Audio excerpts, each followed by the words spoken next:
Hello and welcome to this episode of the Chamber Connect podcast from the Huron Chamber of Commerce. My name is Colin Carmichael. I'm the executive director of the Huron Chamber of Commerce and the host of the podcast. And I am very excited today to have our first multi-guest episode of the podcast. And so I have four of my BIA colleagues with me today. BIA, of course, is Business Improvement Area, and I will let the experts talk about what that means after we go through some introductions. And so I will let each of these fine folks introduce themselves and where they're from. And we will start with Angela. Thanks, Colin. Thanks for having us today. I'm Angela Cullen, and I'm the chair of the Blyth BIA in downtown beautiful Blyth, North Huron. Awesome. Let's go to Hayley. Thank you, Colin. My name is Hayley Bettles. I am the chair of the Central Huron BIA, and we are all of Central Huron, but specifically located in downtown Clinton. Great. Caroline? I'm Caroline Hill. I'm the manager over at the Exeter BIA. Exeter is located in the south end of Huron County, just before you hit Middlesex. Our BIA ranges from down Thames Road as well as down through Main Street. And finally, we have Dan. Hello, everyone. Dan Gall from the Goderich BIA, downtown Goderich BIA. I've been with the organization for about 6-7 months now. We are a two-people operation, and we're located at 39 West Street in Goderich on the second floor. Awesome. So I wanted to start off today. We're going to talk. Part of the point of having this episode at this time of year is I want you folks to have an opportunity to share what's going on in your downtowns over the holiday season that's coming up in a very short little while here as we sit in kind of mid to late October. But before we get to that, I think it's a good opportunity to talk about what a BIA is. Especially as compared to what a chamber is and how we're different, and also how we work together to many of the same goals. So maybe I'll start off just from my perspective as the chamber, as the Huron Chamber of Commerce, which covers basically the entire county in different ways, but. And we support the business community. We support the nonprofit community across the county, including those areas where we have business improvement areas. And the chamber, of course, is member driven, member funded, so and voluntary. So no one has to join the chamber. The chamber is an optional thing that businesses and other organizations can join, and we don't receive any government funding. And so we are funded exclusively through our members, through membership dues and sponsorships and those kinds of things. BIAs, of course, are a little different. I don't know if anyone wants to jump in from your perspective and give a little bit of how BIAs are a little bit different, either from the funding perspective or the structure perspective. So the BIAs, we are actually a bit of a branch of the municipality. And so our members are really have a special levy that is off of their property taxes that comes to the BIAs. With the chamber as well, we do events, but also and promote our businesses, but also we are responsible for beautification. So that could be banners, flowers, and we're also garbage cans is also in there. And then we are also responsible for safety and security and events throughout the downtown to help support the exposures of our downtown. So sometimes some people get us mixed up with things that we do with the municipality, but we are completely separate in those regards. Yeah, Maybe some of my other colleagues can jump in if I've missed something. Well, just before that, I mean, it is the relationship between a BIA and its municipality varies, right? From in terms of the who does what, and it depends on sometimes what the budget is and just history. I don't know if anyone wants to jump in with with their experience as a BIA within your municipality and the things you do that might be different from other BIAs in the county. So the Blyth BIA is a little different when Carolyn is talking about beautification and stuff. And Blyth, we're really a little bit different that we have some different subcommittees that aren't part of our BIA. So we have the Blyth Community Betterment, who does a lot of our events. And then we also have the Friends of the Village, which does a lot of our beautification along. So we partner that way, but it's different. They're not part of our BIA. They're kind of separate entities, which I mean definitely is positive for us as well. It more hands make light work. So we're very lucky that way to have some different kind of subgroups that are doing their own thing. Yeah, You call- and Dan, I'm going to put you on the spot, Dan, Yeah. because in Goderich it's different again because a lot of that beautification is handled by the municipality directly, and you're more on the event side, if I understand things. No, that I don't think that would be accurate, Colin. But I would Oh, say to Angela's point, and it's a good one, is that we have our committees as well. We have our beautification committee, we have our advertising and marketing committee, and we also have a markets committee because of our weekend markets that we do in the spring and fall to this fall. But a clear distinction for us certainly would be, as I introduced myself, I'm the manager of the association. However, I report to a board of management that consists of members of the BIA, the downtown area, and we really get my direction from them, from the aspect of initiatives and such, and to a degree, Colin, I think that you weren't totally wrong on that, but to a degree, we do our initiatives and our plannings and our budgeting and strategic planning, if you will, for the year. And we get that obviously vetted by the municipality to be approved to do and to go forward. So there is definitely an overlap, but the municipality is not necessarily dictating, saying, "Hey, you need to do A, B, and C." We would present something to them and let them know what that looks like and right. then go forward. Yeah, And yeah, the and municipality, go ahead, go ahead. sorry, I didn't mean to interrupt. The municipality does some of our beautification as well. I shouldn't say like the BIA does the banners and stuff, but then we're the Friends of the Village. We'll do some of the flowers throughout town, not just our downtown area. So like it's definitely a collaboration. Where I know it's just a little bit different sometimes, but yeah, like we do get a lot of direction from the municipality, but not every we have those different subgroups. Yeah. So it's very unique, I find. So yeah. Yeah, it's also I think worth pointing out in case it wasn't clear from in the introductions that Goderich and Exeter are staffed BIAs. So Caroline and Dan are staff of the BIA, and of course there are volunteers within that organization as well. All the board members that Dan mentioned, they're all volunteers. But for example, Blythe and Clinton or Central Huron, you folks are members of the board and volunteers and have your own Yeah. businesses, that you're running in town. Yeah.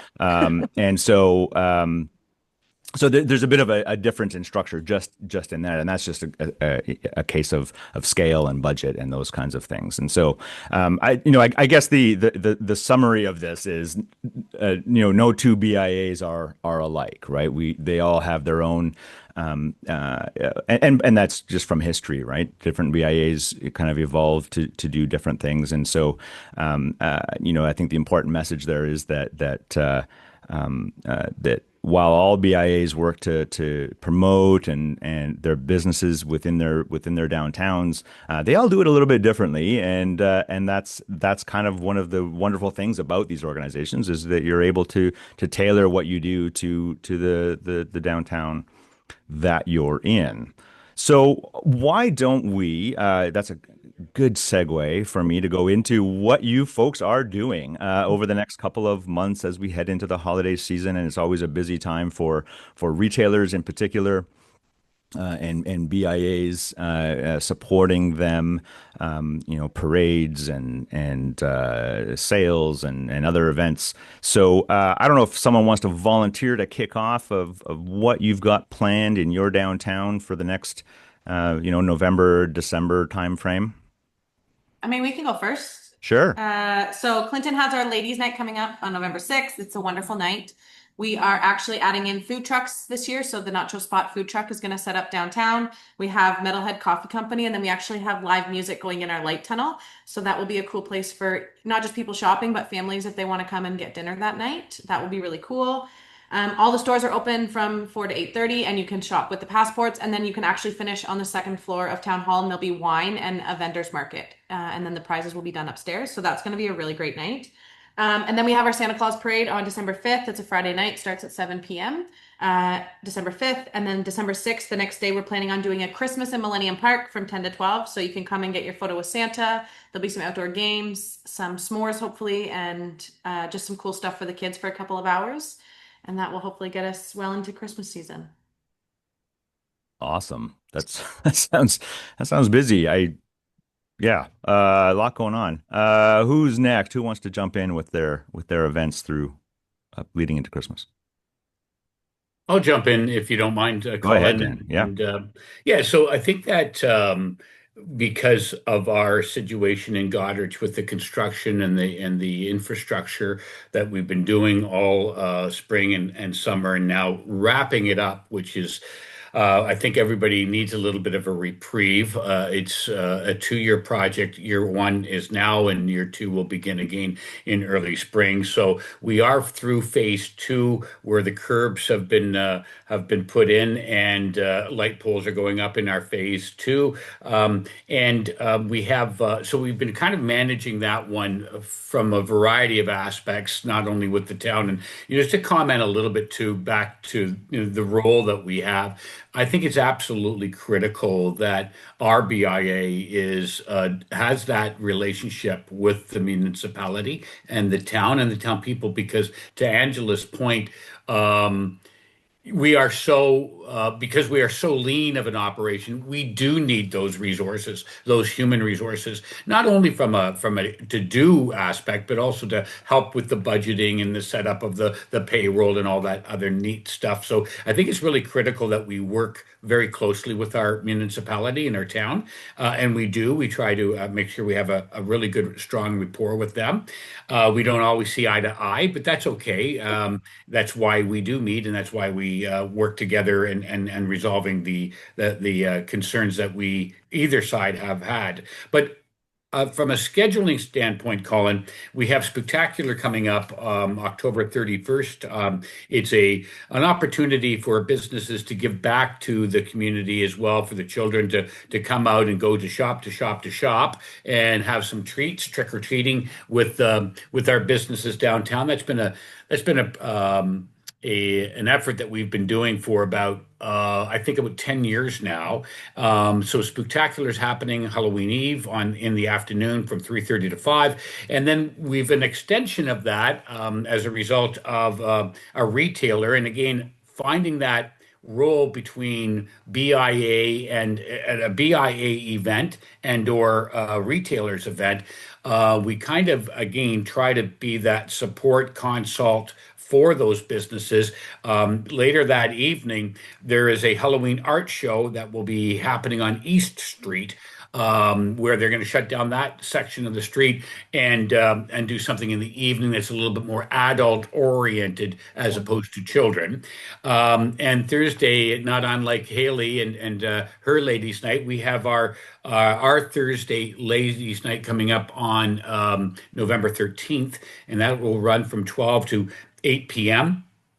And again, getting those participating stores involved by providing gifting, as well as how we will be working our promotion is that all participating stores, if you're a shopper, hit 10 stores with a stamp and get stamped. Your card gets stamped, and you get a chance to win our prize pack, which is I think it's pushing over $400 of retail gift certificates from the retailers.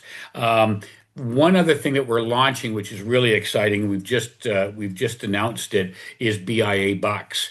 we're going to be doing our BIA bucks with the launch of Ladies Night, where customers or shoppers can buy BIA bucks, which will be honored at participating stores in downtown, and use that as an opportunity for companies and organizations, clients, charitable donate service groups to buy these BIA bucks to keep the money downtown as well, to promote our downtown. So that's been pretty exciting as well to launch that program. And we've got close to 20 shops now already saying that they are going to be participating in BIA bucks. We have as well.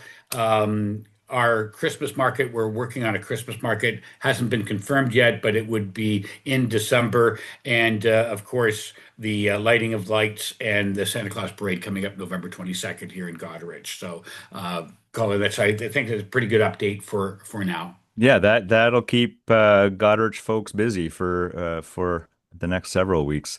Yeah. That um, Who's next? Wow, I'm so overwhelmed with everything I think I've done Alien Dan, right? So Caroline, let's find out what's going on in Exeter. Okay, so we're totally excited because we're also having a new event this year. So on Friday, November 14th, we are going to have our annual lighting of our scenic park. And that is actually a really terrific sponsorship. So we have one of our businesses, Lipman Farms here, that actually supplies his workers, as well as a storage, and allows the Lions Club the ability to decorate our scenic gardens with the beautiful Christmas lights every year. And they actually do that as a fundraiser for Big Brothers Big Sisters. So if you hook up to your Exeter Lions Club member, they will have some 50/50 tickets available for that event. And so the lighting of the lights at Scenic Gardens will happen at 6 p.m., but the event actually starts at 5:30. So if you're looking for your winning ticket, that's a great time to come out. And then on November 15th, the following day, we are welcoming the big red guy himself. I think Exeter probably is the first one to launch off all the Santa Claus parades. But we are going to have ours on November 15th. And that will run down our main street from Huron Street all the way up to Victoria Street.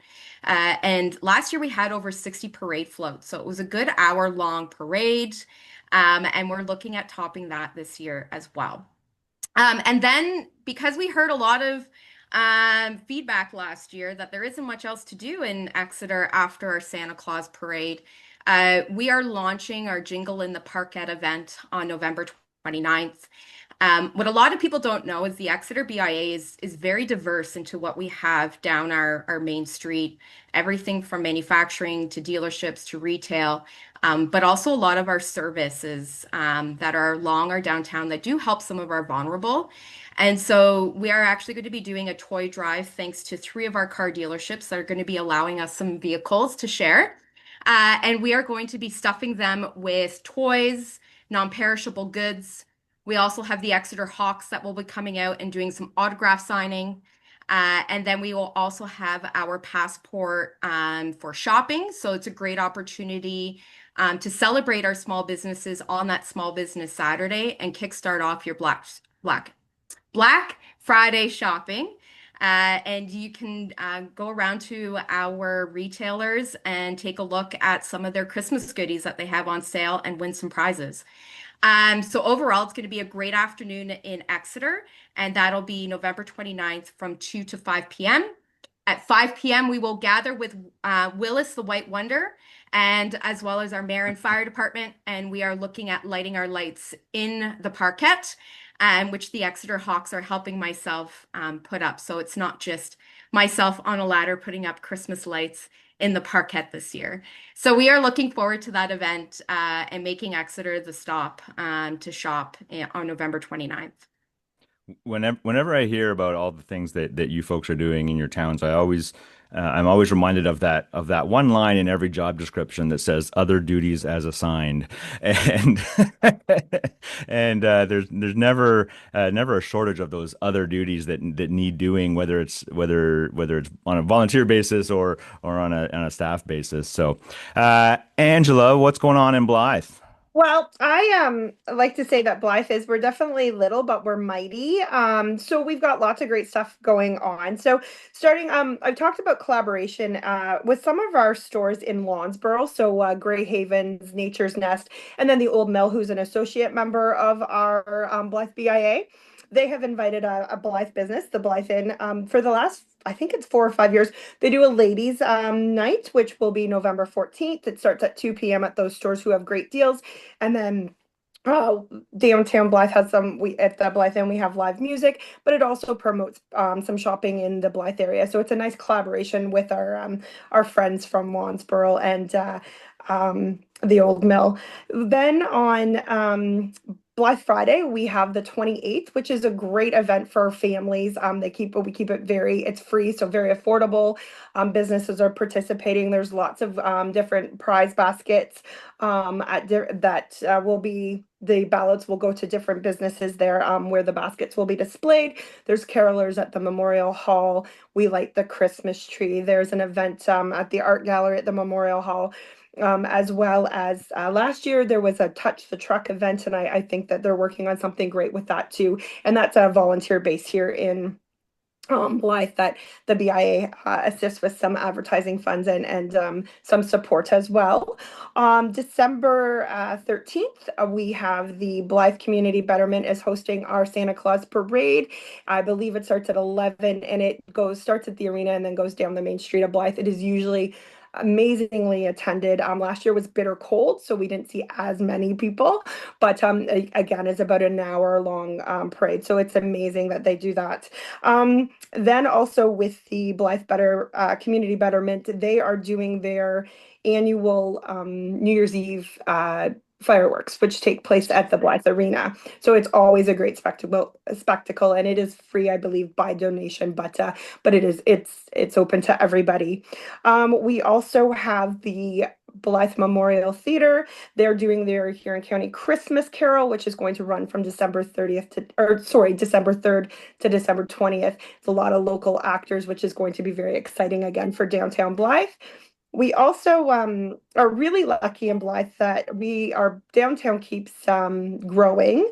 So we have a new art gallery and cafe opening in December, just in time for some more unique Christmas shopping, as well as Miniature Masterpieces, she just opened and is offering some Christmas workshops for kids and adults alike. I don't want to miss anything here. So we've got a lot going on in Blythe. There's tons of stuff. It's always busy. Our local businesses do some individual stuff as well, and they partner together. So as I said, we're small but mighty, and we couldn't do it without the collaboration of all of our different committees as well as our municipality, our BIA. So it's nice that we all work together. And as I said, many hands make light work. So yeah, pretty exciting times in Blythe.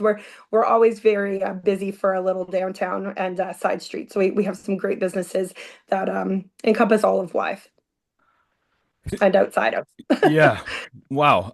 So I do want to make quick mention of that we had one of our local manufacturing businesses, Housens and Housens, has just celebrated 150 years of business, and they have 6 generations that have worked in that business. So I think that makes Blythe a little unique as well. I'm glad that I think Huron County is so enriched, and we're so happy to be part of that. Yeah. Yeah, that house and story is incredible. You and I were both at the event when the municipality kind of acknowledged that, and I had no idea the reach and the breadth that Housens has in the pasta industry. Yeah, it's crazy. It's they just produce so much. But well, that is quite the list of things from each of you to keep folks busy across the county. I do want to acknowledge two of our BIAs couldn't join us today. So Wingham, of course, and Seaforth also have BIAs who do all kinds of wonderful work in their downtowns as well. But scheduling didn't allow them to participate in this call today. But that's or this episode, I should say. But I would encourage folks in those communities to find their and every community really find your BIA online or on Facebook or wherever, and make note of all of those events. I will do my best to put links and things in the description for this episode, so folks can find you and find out what's going on. I know the Huron County community calendar on the county's website has, I think, most of those events on it as well, and we'll try to get most of them on the chamber calendar as well. So no shortage of ways to find out what's going on in your local community through the holiday season. Any final thoughts from anyone before we wrap up here? Anything that folks should know either about BIAs in general or the holiday season? I think I can speak for all of you when I say that these organizations depend on volunteers, and whether that's at the board level or just helping with events. And so, if you'd like to get involved in your downtown and help support your downtown, I'm sure each of these folks would love to hear from you as volunteers. I don't know if anyone has any specific pitches for that. I guess the only thing. And the only thing I would want to say to everybody is, as BIAs, we always want to support local. And I think this year of all years, it's so important to support local with our retailers. Every dollar that's spent, over 60 cents of it does stay within your local economy. So if you're looking for still in the elbows up, it's definitely worth shopping locally, because they also do support a lot of our even BIA events, as well as a lot of our community events and sporting, a lot of that throughout the year. So now's the time during Christmas season to support them back. Dan, did you have something to add there? No, I thought you recruited really well for us. So thanks. That was wonderful. Thank you. Good. I'll pick up on the elbows up, and one of the other things I do in my life is I'm a minor hockey referee. So elbows up is good. Just watch out for those head contact penalties, because they will get you. But anyway, I really appreciate all of you coming on the podcast today, and sharing a bit about your organizations and what you've got planned in a few months. And I hope this won't be the last time we do this. I think it's a really good opportunity to share a bit about our downtowns across the county, and perhaps as we head into the busy summer season next year in 2026, maybe we'll reconvene this group sometime in May or June and talk about all the wonderful things you guys will have planned for next summer. So I look forward to that. And I look forward to seeing all of you at various events throughout the county in the next little while. I don't think a week goes by that I don't bump into at least one of you at something. So really great to have you all here today, and thanks for doing this. Thanks for the Thanks, opportunity. Colin. Thanks for having us. Thanks, Colin.